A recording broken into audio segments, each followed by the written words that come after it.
So maybe I'm gonna regret this decision, but I decided to record a video before I go to sleep. I'm really tired right now, and usually at this point of the evening, I'm already, lying in the bed and scrolling my YouTube. Yet I decided that if not now, I'll probably have no possibility to actually record the video and tell you how I'm going to participate in this year Nonfiction November. The reason why I'm a bit chaotic and late with posting this video is because we got back from South Korea and we just had so many things to do. We also got great news that we're actually getting a new apartment, so we're gonna be moving in the following couple of months. So that, of course, takes a lot of, communication with different people. And now, of course, a big amount of my time also is dedicated to, planning and packing and all this stuff. Of course, I do that with my partner, but still, it's mentally draining, let's say. But of course, I have to participate in Nonfiction November nevertheless, because it's my favorite types of books, and I prepared some of them. If you don't know already, Nonfiction November is the challenge organized by a Book Elif, a YouTube channel. To participate in this challenge, there is only one condition, and you have to read at least one nonfiction book in the month of November. However, Elif from this YouTube channel also announces every year 4 keywords that might help you to find inspiration in the kind of nonfiction books that you might read this month. So this year, these 4 words are fraud, web, capital, and display. So if you want to know more about what that means, you can just go to her YouTube channel and see the announcement of the Nonfiction November, and she explains very well, better than me, what exactly that means. The fun part about this challenge is that you can possibly fit a lot of books in these different words, because these words quite often can be interpreted in different ways. So let's take, for instance, the second word, web. Let's not actually begin with the first word, but let's go with the second word, web. And for me, I decided that this web is going to be like the connection or like the network of things, and in this case it's going to be like the network of Russian literature. So in this category I selected the book that is called The Possessed by Elif Batuman. So The Possessed, or Adventures with Russian Books and the People Who Read Them, is the nonfiction book by journalist and writer Elif Batuman. She is considered one of the, world famous specialists in Russian literature. Apparently, Elif Batuman is a very prolific author that I never heard about before. However, after the beginning of the war in Ukraine in 2022, I found her article that she wrote for New Yorker, and there she explores the subject of cancel culture in Russian classical literature. So apparently some people expressed their feelings towards Russian classical literature about the colonialist characteristic, let's say, in Russian literature, which is true. In some of the works we can find those traces of colonialism, which is, yes, of course, because it was written in the time of Russian Empire and imperialism. And I found it interesting that she kind of responds into this question whether it's ethical, whether it's right to cancel Russian literature altogether. And for me, to be honest, at some point I was like, I wasn't sure. I was really unsure whether we actually should reconsider our standards in literature, and which is, I don't know, it's very complicated. It's a very philosophical question, of course, but she nailed it in that article, and I thought, okay, yeah, that's an interesting woman. I have to maybe pick her books. So yes, I decided to go with this book under the category of web, a very complicated, a very perplexed web of Russian authors of the, 18th, 19th century, I guess. I also shared the books that I'm going to read in Nonfiction November with my book club members, and I was really glad that they supported me, and they also decided to participate in Nonfiction November this way. And we actually selected this book as our book club discussion next month.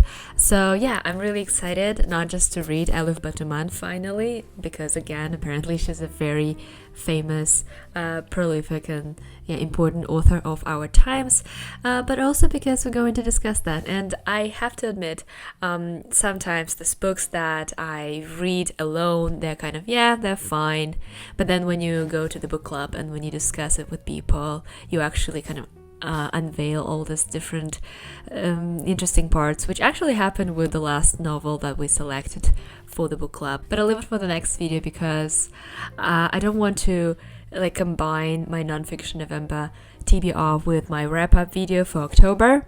But yes, the last book for our book club in October was that case. When I read it alone, it was okayish. I actually couldn't even understand a couple of things. And then when you go to the book club and you explore it with your members, and it's it's a big difference. So yeah. And now let's go back to the first word of this Nonfiction November challenge, which is fraud. And if you've seen my little video from South Korea, you know that I've been to the Starfield Library, which is a very famous Instagrammable place in Seoul. And there I was, roaming around and looking at the books that they have.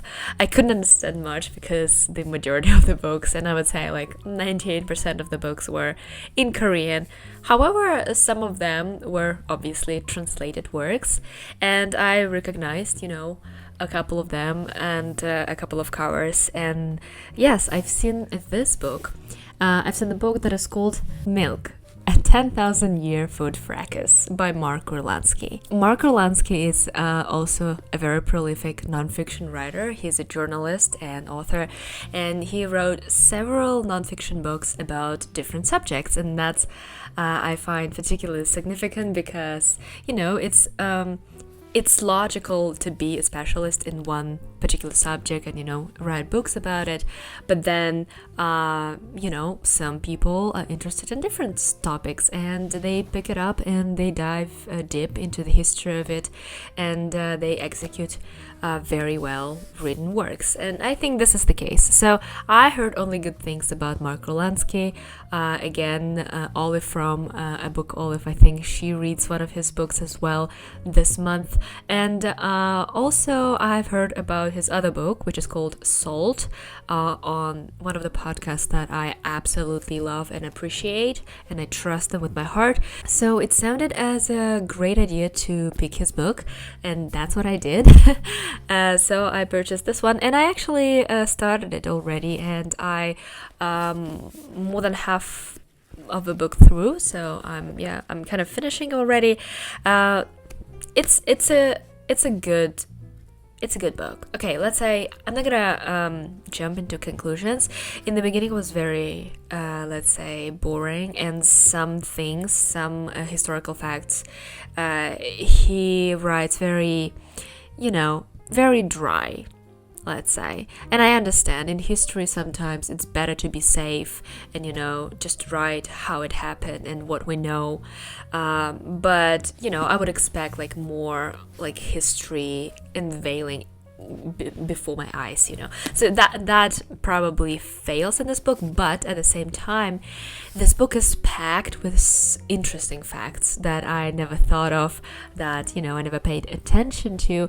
And yes, I picked this book for the category of fraud, because I thought that milk is kind of a fraud. It's of course natural that all mammals drink milk, but then what I find really fraud about it is that why do we still, we are the only animals in the animal kingdom who consume milk after childhood, and that is kind of like a fraud. So I was trying to find answers in this book. So far I can't actually find any answers, but maybe it will come up a bit later.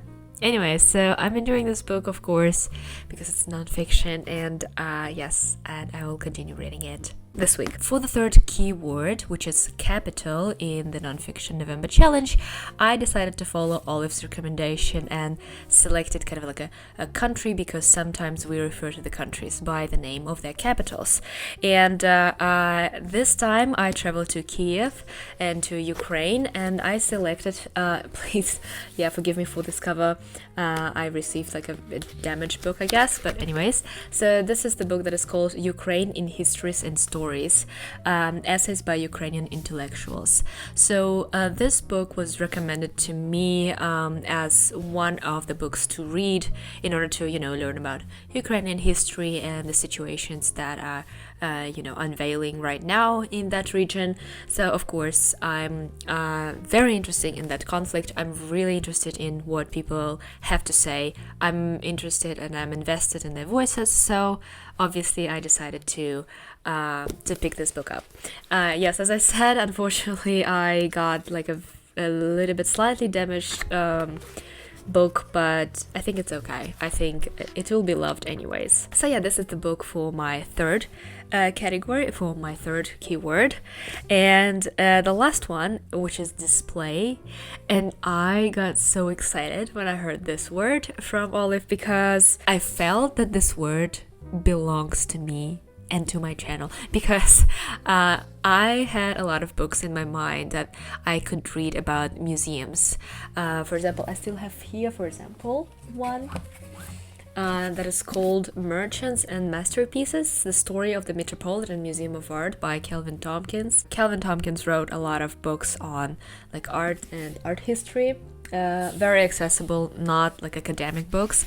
And I was thinking, maybe I can read something like that. Maybe I can read like the history of the museum, because this is obviously like, the biggest display ever. Then I thought maybe I can read about, particular artist, or maybe art group or something like that. Also good option. Or maybe like about like all the subjects just popping up in my head when I hear the word display. Anyway, so I decided to go with the not just an artist, but an artwork, I would say. Or maybe like altogether, the life of the artist and the life of one artwork. So this is the book that I picked actually in the beginning of this year in Paris, and it's called Whistler's Mother, Portrait of an Extraordinary Life. So this is the book by Daniel E. Sutherland and Georgia Toutziari. I hope I pronounced names correctly. So this is more on the academic side of the books, let's say. I don't expect that to be easy read, but I mean, that's fine. I hope I can handle it.